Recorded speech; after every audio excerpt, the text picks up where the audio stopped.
Friends, कैसे हैं आप सब लोग। मैं आपकी दोस्त श्वेता आपका स्वागत करती हूँ आपके ही YouTube channel Gurukul techno classes में।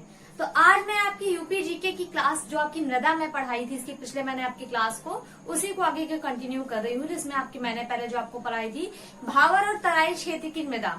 तो आज मैं आपको मध्य के क्षेत्र की जो मृदा है इसके बारे में आज आपको पढ़ाने जा रही हूँ। तो क्लास आपकी शुरू हो गई है, जल्दी से जल्दी इस क्लास को शेयर कर दीजिए ताकि ये और लोगों तक भी पहुंच जाए।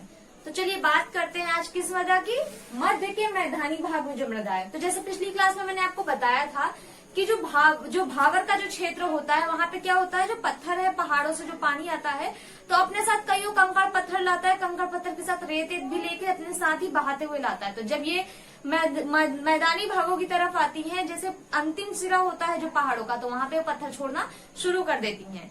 तो उस एरिया को क्या कहते हैं, भावर का क्षेत्र।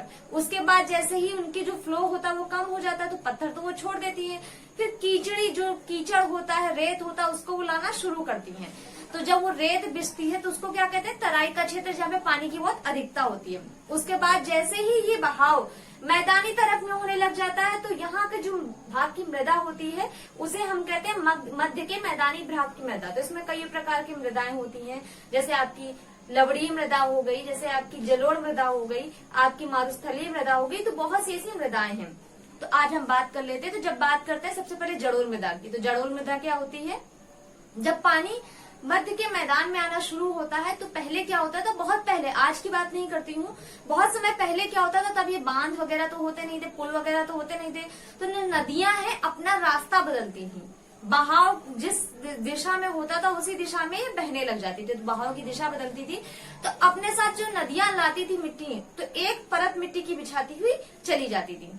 तो जो ये जो परत है तो उसकी नदियों का जो तलहटी है, कीचड़ है, उसके जो आसपास का है, जो वहां का जो एक जलोढ़ मृदा का निर्माण होता है, जो कीचड़ हो गया, तलहटी हो गई, बलुई मिट्टी हो गई, से मिल करके एक मृदा का निर्माण होता है, जिसे क्या कहते हैं, जलोढ़ मृदा कहते हैं। जलोढ़ मृदा क्या है, इसमें बहुत ज्यादा मिनरल्स होते हैं।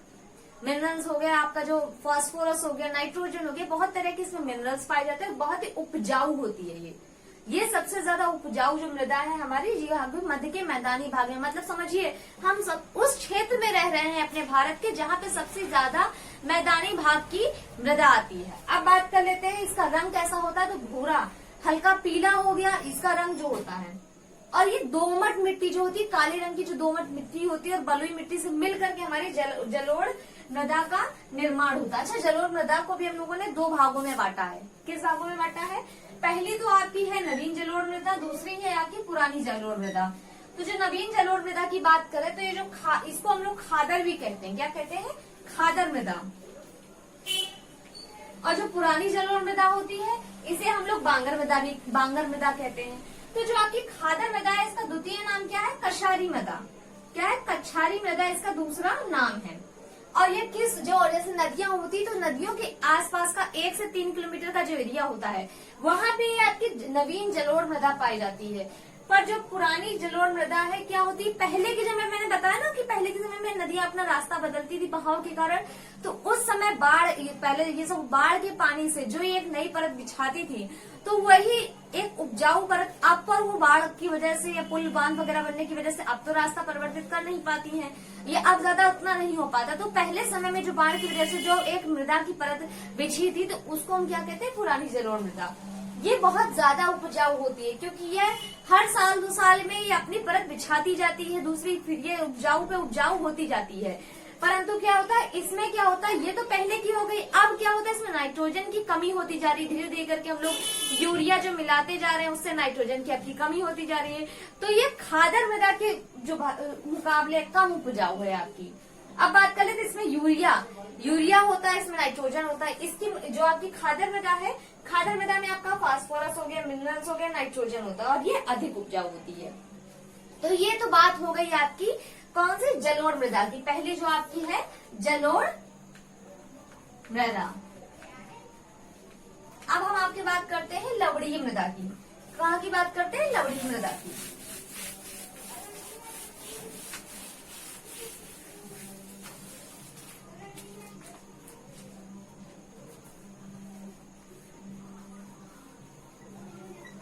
जो आपका दूसरा है लवड़ी मृदा। अब ये लवड़ी मृदा क्या है, लवणीय मृदा जो बनी है वो आपकी जो पुरानी जलोढ़ मृदा है इसी से बनी है। जैसे अब बहुत जगह ऐसे हैं कि यूरिया का उपयोग होता गया, बहुत समय पहले यहाँ पर था, पर अब यूरिया का उपयोग होते होते क्या हो गया, इसमें जो हो गया आपका कैल्शियम हो गया, मैग्नीशियम हो गया, जो चूना हो गया, ये सब हो गए।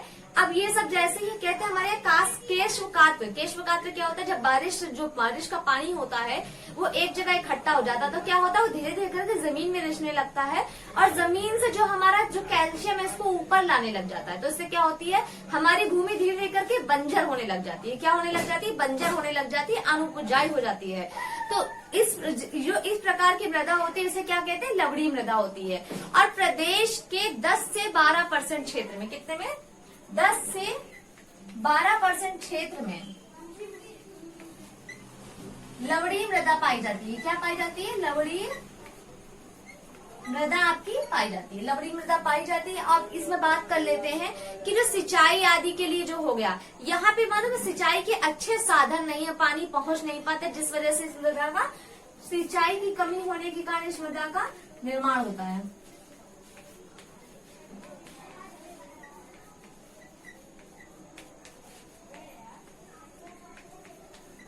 ये बारिश का पानी ना निकल पाने,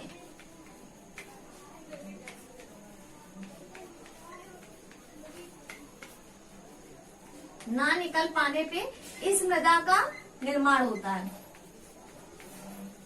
जैसे बात कर लेते हैं, वहां पे जो बारिश का पानी है एक जगह इकट्ठा हो जाता है, और इसमें हम लोग क्या करते हैं, फर्टिलाइजर, जब एक जगह ये हो गए फर्टिलाइजर का यूज करते रहते हैं, तो फर्टिलाइजर का यूज करने से, अधिक फर्टिलाइजर का यूज करने से मृदा खराब हो जाती है। क्या हो जाती है, मृदा आपकी खराब हो जाती है। अधिक प्रयोग से मृदा खराब हो जाती है आपकी। तो क्या बताया मैंने आपको, लवणीय मृदा क्या है, जो बारिश का पानी इकट्ठा होने से, जो आपकी जो बारिश का पानी है केशवकात्र विधि से जो फास्फोरस, चूना या हो गया, मैग्नीशियम वगैरह को, अन्य शुद्धियों को जो मृदा में ले आता है, उससे जिस मृदा का निर्माण होता है वो कौन सी आपकी मृदा है, लवणीय मृदा। ये मृदा पाई कहाँ जाती है, तो ये आपका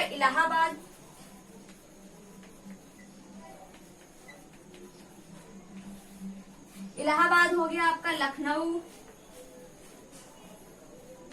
कानपुर,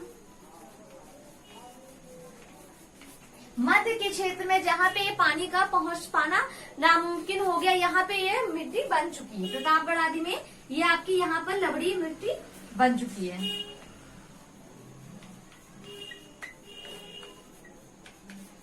तो ये जो लवणीय मृदा है, क्षेत्र के 10 से 12% एरिया में आपकी जो लवणीय मृदा है ये आपकी हो गई है। सिंचाई व स्थादन का ना होने पाने के कारण, बारिश का पानी ना होने के कारण, बारिश का पानी ना निकल पाने के कारण इस मृदा का निर्माण, फर्टिलाइजर अधिक प्रयोग होता है इसमें, इस वजह से धीरे धीरे करके मृदा खराब होती जा रही है। अब बात कर लेते हैं आपकी मरुस्थलीय मृदा की। मरुस्थलीय मृदा की क्या है, मरुस्थलीय मृदा का निर्माण कैसे होता है, जो आपकी चट्टाने हैं वो धीरे धीरे करके गर्मी की वजह से महीन रेत में टूटने लग जाती है। बहुत समय तक जब ये मृदा हो जाती है तो धीरे धीरे करके बारिश ना होने के कारण ये धीरे धीरे करके महीन जो रेत है ये इसमें टूटने लग जाती है। तो अब इसके बाद कर लेते हैं मरुस्थलीय मृदा।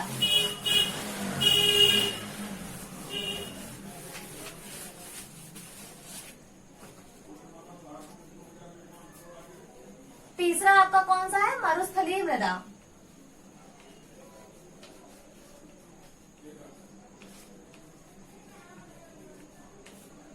मरुस्थलीय मृदा का निर्माण क्या हुआ है, बारिश ना होने के कारण चट्टानों से,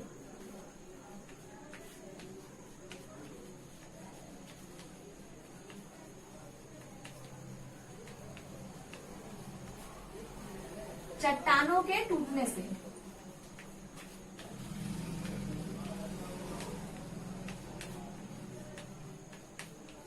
इस मृदा का निर्माण होता है।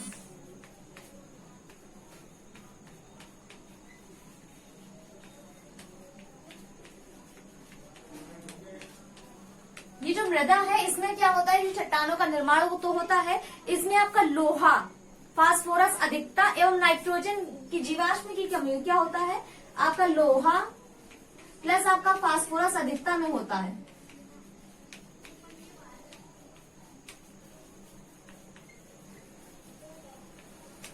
एवं नाइट्रोजन की कमी होती है।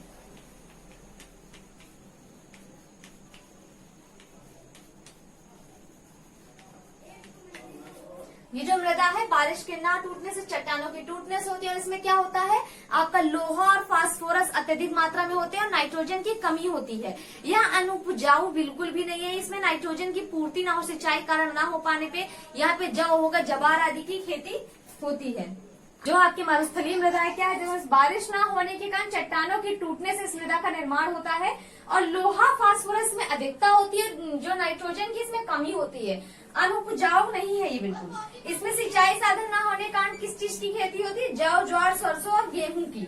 अरे कहाँ पाई जाती है, मथुरा और अलीगढ़ में जो अधिकता पाई जाती है। वहाँ के जो क्षेत्र है, वहाँ की जो चट्टाने हैं, उनको बहुत सालों पहले से टूटना शुरू हुए और धीरे धीरे करके इस मृदा का निर्माण हुआ। अगली जो आपकी मृदा आती है कौन सी आती है, आपकी भूण मृदा। भूण मृदा क्या होती है, जो नदी हो गए, बालू के टीले जो होते हैं, इससे जिस मृदा का निर्माण होता है उसे हम क्या कहते हैं, भ्रूण मृदा कहते हैं। क्या कहते हैं, भ्रूण मृदा।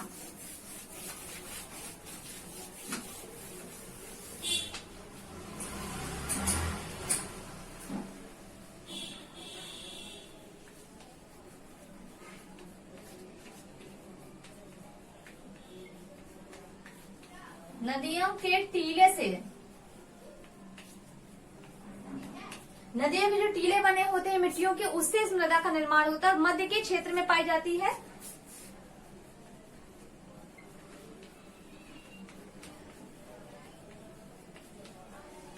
और किसान की ज्वार की फसल इसमें होती है।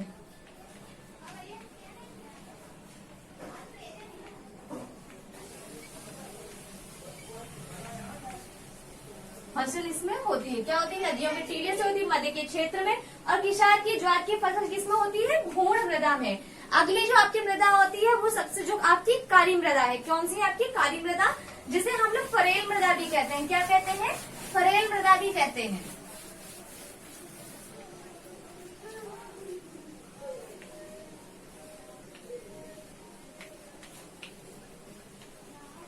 अन्य नाम क्या है इसका, फरेल मृदा है इसका अन्य नाम। और इसका कपासी मृदा,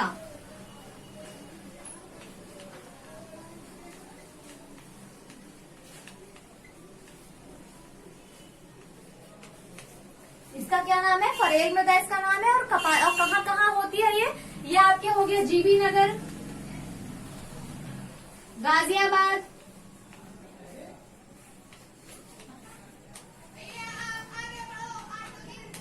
बुंदेलखंड। किस किस क्षेत्र में पाई जाती है, जीबी नगर, गाजियाबाद, बुंदेलखंड हो गए, बदायूं हो गए, इटावा। मतलब ये जो पश्चिमी क्षेत्र है यहाँ पे इस मृदा को पाया जाता है। और कपासी मृदा, कपास की खेती इसमें सर्वाधिक होती है। इसमें कपास की खेती अच्छी होने के कारण इसे क्या कहते हैं, कपासी मृदा कहते हैं।